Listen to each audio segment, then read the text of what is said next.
There are a lot of fun languages around the world, like Dutch, but some of my absolute favourites are Creoles and Pidgins. Now, a Creole is often defined in several different ways, but a good definition is a stable natural language that develops from the simplifying and mixing of different languages into a new one within a fairly brief period of time. I thought I detected a little patois. Now, there are also Pidgins, which are often defined fairly similarly, but generally speaking are a little more simple than Creoles, a good definition being a grammatically simplified means of communication that develops between two or more groups that do not have a language in common. Typically, its vocabulary and grammar are limited and often drawn from several languages.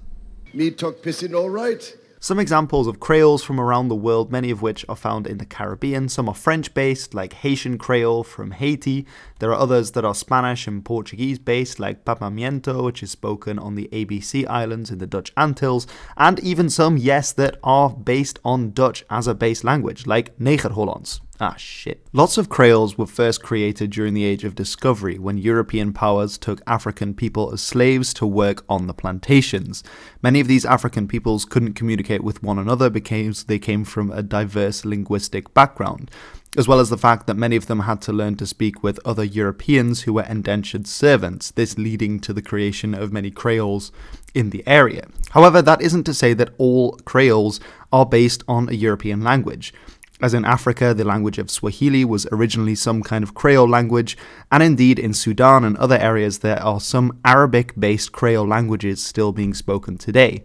Across the world in East Asia, particularly in Indonesia and several of the other islands around there, there are also many Creoles that were spoken which were based on the Malay language. Originally, Pidgins were explained as being a kind of proto-Creoles, and Creoles were simply more developed Pidgins, but recently, especially Mufwene, who has done a lot of study into this, has argued instead that Pidgins and Creoles arise depending on the social circumstances of the speakers around the time of its origin, that Pidgins form are much simpler than Creoles because the language contact is less intense. So a lot of the time a Pidgin would develop in trading stations or whaling stations, while a Creole would develop on a plantation where there is more regular contact between different linguistic groups, thus allowing for a more complex form of language to emerge. The word pidgin actually comes from Chinese English Pidgin English and is the way that the word business would be pronounced. It was primarily used by traders in the Cantonese speaking parts of southern China,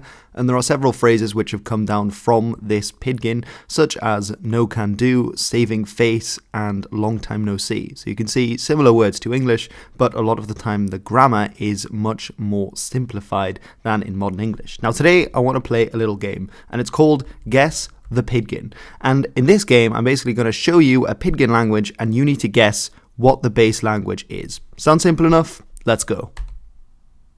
And the next one. And a final one. Where do you think that this language is spoken, and what is the base?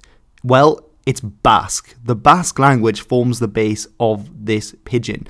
And in fact, the official name for this Pidgin is the Algonquin-Basque Pidgin. The Basque language is spoken in the mountainous border region between France and Spain, with 3 provinces inside modern-day France and 4 provinces inside modern-day Spain. On the other hand, the Algonquian languages are a wide-ranging language group spoken by the native inhabitants of North America, with many different languages falling under it, stretching right the way across. The people that speak it are incredibly diverse, from the Cheyenne of the plains to the Blackfoot on the border with Canada, and indeed several other groups like those we'll be talking about in this video on the northeastern seaboard of modern-day Canada and the United States.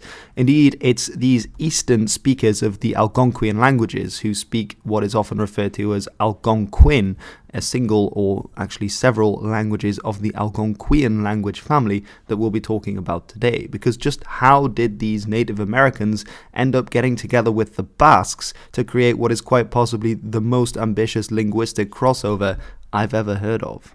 Well, in today's video, we're going to find out exactly how and what this looked like. A quick disclaimer before getting started is that I am not a fluent speaker of Basque or of Mi'kmaq, which is the 2 languages that we'll be talking about in this video. If you happen to be a speaker of either or both, then do let me know in the comments below what you thought about some of the conclusions in this video, and share any other interesting facts that you may have. I always look forward to reading informed comments in the comment section below. Now, I really struggle with Basque, but another thing that that I really struggle with is maths, and in fact, if you watch this channel, you will know that. The number is somewhat of a mystery, but it seems that there are at least around 1 million people. Oh man, absolute doiler. But today's video sponsor, Brilliant, can help with that and much more. With Brilliant, you gain access to interactive lessons in maths, science, and computer science. In fact, studies have shown that learning in an interactive way can help you learn 6 times more effectively. These lessons start by explaining why a concept actually matters, placing it within its proper context rather than just diving into solving the same repetitive problems that you might get in a school lesson. Instead, it will show you the intuitive ideas behind topics such as algebra, statistics, algorithms, and much more. You'll come to understand how STEM actually works and why it's relevant to your everyday life. There's even a course on maths history if you want to combine the two. Or why not try something a little bit more scientific, learning, for example, the physics of the everyday. Brilliant is a great way to dive into the STEM field. You can get started for free, and the first 200 people who use my link will get 20% off an annual premium subscription. Living in the coastal area, the Basques had long been a seafaring peoples, from the 14th and 15th century becoming famous as whalers who would trek out into the Atlantic Ocean. And in fact, in 1412, we know from Icelandic sources that there were Basque whalers going far out into the North Atlantic Ocean in search of whales. Later, they would also be famous for fishing the cod banks along Newfoundland as well. We don't know exactly when they came across North America, but they were certainly there at the start of the 16th century. Soon these Basque fishermen and whalers set up semi-permanent settlements along the coasts that they found, this being in the area of Nova Scotia, Labrador and Newfoundland in today's Canada. What's interesting is that this area around the Gulf of the River of St. Lawrence is also very close to where we believe the Norse area of Vinland was also to be found. And it's possible that several of the native groups that the Basques encountered, the Micmac, Algonquin and Montagnais, were the descendants of the very same peoples who had met the Norse several centuries earlier. Of course, these new Basque settlers would soon come into contact with the native people that already lived there. In particular, they seem to have had close relations with the Micmac people.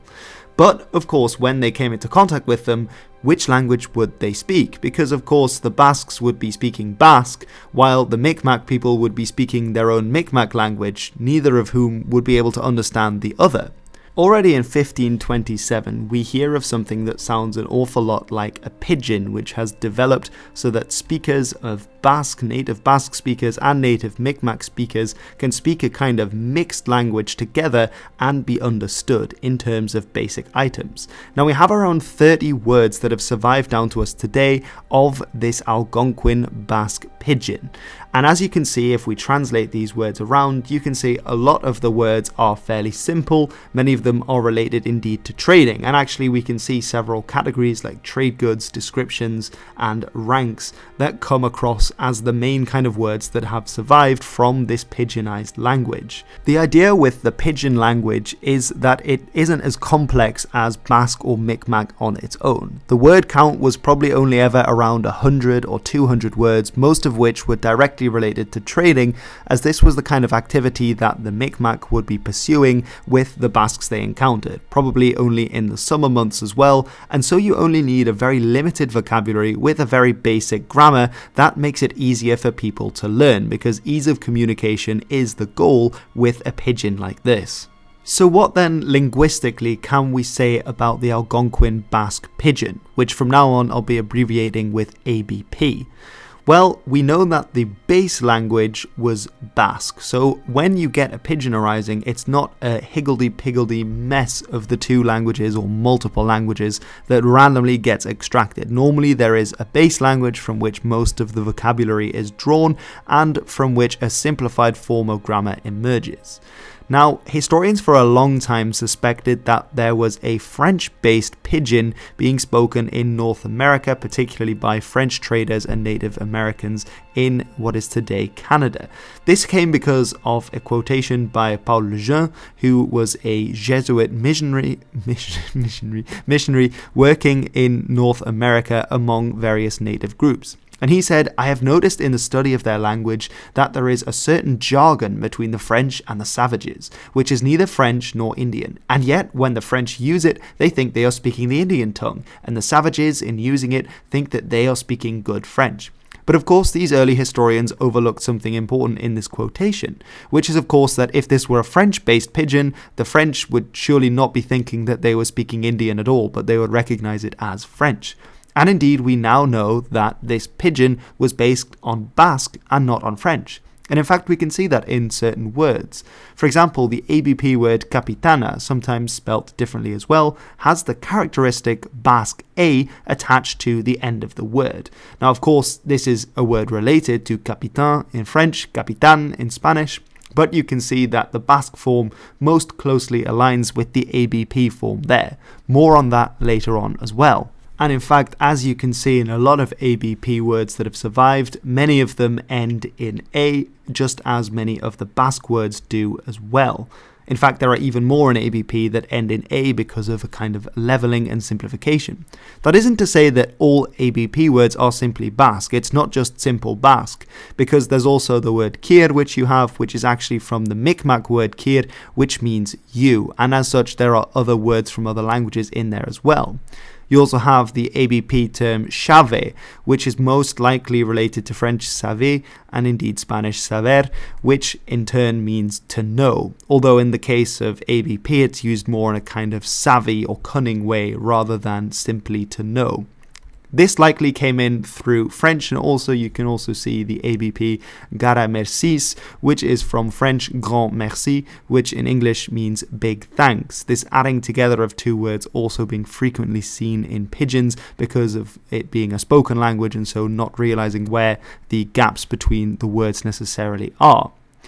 And what's really interesting is that there are indeed a lot of words that on first glance in ABP do appear to be from a Romance language. Indeed, I was able to understand quite a few of these words just by looking, which I found was interesting, but that's because Basque has loaned around 40% of its words from Romance languages, largely Spanish, Gascon, and some French, as well as from Latin directly. And so you can see in this table that a lot of ABP words that may look Romance are actually borrowings from Basque, which have in turn borrowed them earlier in its history from a Romance language as well.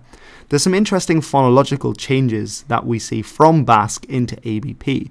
So for example, you have the plosive stops of P and B. A lot of the time in ABP, especially word initially, these become M instead. And we can see this in several ABP words by comparing them with Basque. I believe that pássaro is a Portuguese word for bird rather than Basque, but correct me if I'm wrong. And we can see that that obviously changes to macharoa, and then the word for potato, which I believe will be a Basque borrowing from Spanish, has also shifted to matashia, etc. What's also interesting is the labials, the liquids in Basque, R and L. And I first hypothesized that in ABP, this sound might have been between an R and an L, like kind of sound. However, I did a little bit more research. As you can see, here are several ABP words with their Basque cognates, and you can see that switch between R and L occurring several times. Now, in the Mi'kmaq language, I found out that the B sound, so the voiced plosive, doesn't exist. So that's why a lot of the time those B's would become M's in ABP, because of Mi'kmaq speakers learning ABP and so using sounds that are more familiar to them. That's essentially like having a foreign accent in a different language. What was interesting is that the R sound doesn't exist in modern Mi'kmaq, but of course they weren't speaking modern Mi'kmaq in the 16th century. And so by looking at early modern Mi'kmaq, I found out that actually the situation was exactly the opposite to in modern Mi'kmaq. All those modern L sounds where the R's have disappeared were actually all R sounds in early modern Mi'kmaq itself. But there are still a few words in ABP that do include L's, so it may be possible for me to hypothesize that at this point when ABP was developing, Mi'kmaq was in a stage of development where it was still largely using the R phoneme, but that a few L's were coming in, perhaps even because of influence from Basque. But I have absolutely no evidence to back this up, and any historical linguist with any more information on this, please do let me know, because it would be fascinating to find out more, or whether that was an internal Mi'kmaq development, which is probably more likely. Another interesting thing that we can see in ABP is that the Basque sounds of the Z and the X, as it's written down, in ABP are put down, transcribed as a kind of sh sound or a ch, and it's most likely being pronounced like a sh rather than these the Basque phonemes, the z and x. And this is likely because these sounds aren't found in Mi'kmaq today either. And so we see this development taking place in several words. Espata, which is actually borrowed from espada, which is Spanish for sword, we see becomes espata again in Pasaroa. And in the word for biscuit, we see that first change of B to M. And we also indeed see these intervocalic changes happening with the Z and X as well. Now, a final interesting point is that the Basque P, T, and K, they become voiced. The alveolar stops in ABP to B, D, and G. And you can actually see that very well, several of these developments in tapakia, which is a Basque word for banquet, which in ABP becomes tabagia, as you can see. And as I mentioned earlier on in the video, a lot of words in ABP have that final A attached to the end, which is essentially the definite article, so like the, which is then suffixed on to the ends of words. So we can see in the morphology as well that ABP follows a very simple Basque form of morphology, as well as sentence structure in some cases, although that is very, very much simplified. There's also another interesting point to make, which is that ABP adds the qua ending onto quite a few of the words, which is essentially an ethnic distinction. So like saying Canadian or American, that un ending in Basque a lot of the time is koa, and it's believed that the ABP ending qua is added from this. Now, a very famous example, of course, of this is the Iroquois, which is one of the largest Native American groups, particularly a confederacy in the northeastern United States and parts of Canada. And we can see this qua being added onto the end. It is therefore possible to suggest a Basque or ABP etymology of the word Iroquois because of this ending. Now, the prefix in Iroquois is potentially from the Basque hill, which in English means kill. Now, we've already discussed that in early modern Mi'kmaq, all those modern L sounds were R's, so it's easy to see how hill might have gone to her, and how the initial H, which is lost in many Basque dialects, was potentially also lost in ABP, leading to Iroquois. The name then would mean something along the lines of the killer tribe, and it's easy to understand why the Iroquois, this very aggressive confederacy from around the New York State region, would become known as the killer tribe to the Mi'kmaq, who were part of the rival Wyandot confederacy, along with several other Algonquin nations who frequently warred with the Iroquois and eventually actually lost out much of their territory to the expanding Iroquois confederacy. We know that the Pidgin started around 1530, and actually it soon became fairly famous because in 1571 we hear from a writer working in Antwerpen about this language as well. This writer was actually the personal scribe of King Philip II of Spain, and he was called Esteban de Garibay. And it's very interesting what he writes actually, because he was writing a book on learning Basque for Europeans. He wrote, "Since the sailors of the province of Guipuscoa and the lordship of Biscay and the Basque country go each year to the newly discovered land, Newfoundland, to fish and hunt, the savages of that region learn their Cantabrian language, Basque, despite the brief communication of such short duration that they have with the people from here just once a year for a period of less than 3 months. And if that people deprived of reason and organization is able to learn it, how much easier would it be for the people of respectable life of our old world?" So there you have it, guys. Learn Basque. It's not that hard. It's also pretty racist. So while it's likely the ABP started as a result of Basques communicating with largely Mi'kmaq-speaking Native Americans and some Montagnais, it soon spread to other non-Mi'kmaq-speaking tribes who also learnt the Pidgin, because remember, the Pidgin language is meant to be easy to pick up and easy to communicate with. And so we actually hear in 1603 from French explorers in North America that when they came across a Native American group, a non-Mi'kmaq speaking Native American group, that they were greeted with the word Ania, which actually means brother in ABP and is related to Anaya, which is the Basque word for brother. In 1616 we likewise hear of a French missionary, I believe, on Nova Scotia, who was greeted by a native of the region who said Adeskidex, which is friend in ABP.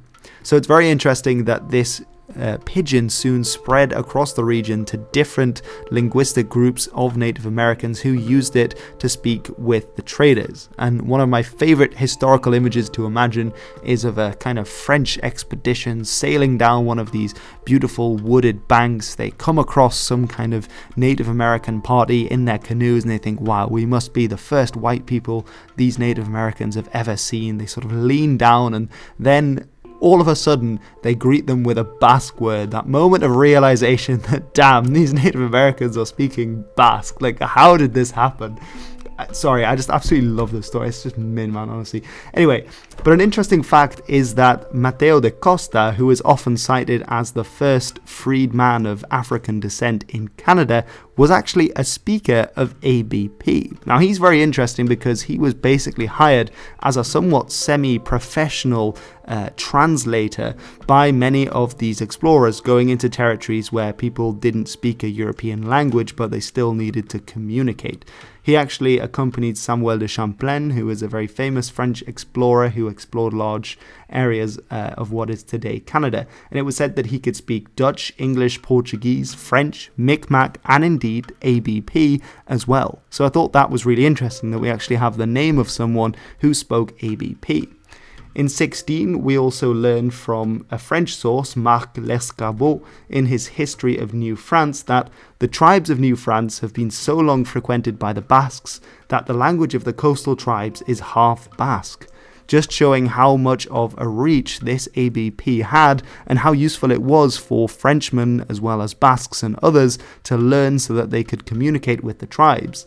He continues saying, the Mi'kmaq have also a language of their own, known only to themselves, though for sake of convenience they speak to us in a language which is much more familiar to us, with which much Basque is mixed. In 1710 we find out a little bit more in a source that is quoting Basque fishermen. It describes how, when the Basques first started fishing for cod and whales in the Gulf of St. Lawrence, they made friends with the savages of this area and traded with them, especially with a nation called Eskimos. Quick disclaimer, these aren't the people that were called the Eskimo, the Inuit people to the north. It likely just means Native American peoples. As I said, most likely these are the Mi'kmaq, potentially the Montagnais, which are now called the Innu, and other groups as well. But to continue the quotation, who have always been hostile to all other nations. Since their languages were completely different, they created a form of lingua franca composed of Basque and two different languages of the savages, by means of which they could understand each other quite well. The settlers of the French colonies in Canada and from the northern part of Acadia, today Nova Scotia, found this language already well established when they arrived. So what actually became of the Algonquin-Basque Pidgin, and is it still spoken today? Unfortunately, the answer is no. It would be great if it were. Around 1650, the French had really solidified their position in what is today Canada, and we start to see that the amount of Basque fishermen and whalers going over on independent missions starts to decline. And of course, French royal authority at that time became a lot more powerful and was backing French efforts into the area. Now, of course, the Basque country was at that time even split between Spain and France, with Spaniards and Frenchmen who were Basques going over, if that makes sense. But from this time, we see a lot more French settlers from other parts of France going over in state-sponsored ventures of colonization to the New World. And so French becomes, as a language, probably more important than Basque at this time and starts replacing it. And in fact, I've got a video on that topic about French in Canada if you're interested. Now, in 1710, we also have a very important development, and that is the growing power of the British in what is today Canada. And in 1710, they actually annexed Acadia and decided to change the name instead to the Latin for New Scotland, Nova Scotia. Now, the Mi'kmaq peoples, as part of the Wyandot Confederacy, were allies of the French, and they in fact helped the native not native, it's going to be confusing. They helped the French Acadians to fight against the British during the forced removals of the people there, as well as helping the French during the 7 Years' War, known in North America as the French and Indian War. However, at the conclusion of that war in 1763, the British had knocked the French out of Canada completely, and so the position of the Mi'kmaq was greatly weakened, as was the position of any would-be Basques still living in the area and speaking ABP with any Mi'kmaq people. Of course, then Canada became British, and just to the south, eventually you would also get the United States of America, both English-speaking nations. And so the Mi'kmaq people, when dealing with Europeans, found that English became a much easier language to speak than ABP had been for around a century and longer. One really interesting fact, though, is that ABP still lives on today in the Mi'kmaq language, because there are several loans from this pidgin into the actual Mi'kmaq language. For example, we have the ABP Aturai, which is still today in Mi'kmaq Atlay. Remember that the R has changed to L in modern Mi'kmaq, which means shirt. We also have another word, which is elege, which we've already covered, which in modern Mi'kmaq is eleguit, and this means king. And finally, we also have the ABP word Prancia, which of course with the sound changes has become Plancia in Mi'kmaq, and that means France, possibly from a sort of colloquial Basque way of saying Prancia instead of Francia, which I believe is the modern Basque word for France. And these words are still used by Mi'kmaq speakers. I believe there are around 4,000 speakers of Mi'kmaq still left in Canada today, and there's actually a really nice rendition of the Blackbird by the Beatles in the Mi'kmaq language if you want to hear what that sounds like. I'll link that in the description below. But that does draw this video about the Algonquin-Basque Pidgin to an end. Please let me know if you enjoyed this video, because there is another cheeky little Basque-based pidgin which is spoken in the North Atlantic. And it's almost as good as the Algonquin-Basque Pidgin. I think the Algonquin-Basque Pidgin for me is it's just got to be one of the best things to exist. But there is also, in fact, an Icelandic Basque Pidgin. So if you'd like to see a video on the Icelandic Basque Pidgin in a similar vein to this one, please comment below and let me know. Also, any speakers of Basque or Mi'kmaq, please let yourselves be heard in the comments below. And if we could get a Basque speaker and a Mi'kmaq speaker to attempt some ABP, that would be really awesome. But anyway, in the meantime, I have been Hilbert. Please let me know what you thought in the comments below. Give me a thumbs up if you enjoyed it, and if you're new, don't forget to subscribe. I might go to sleep now.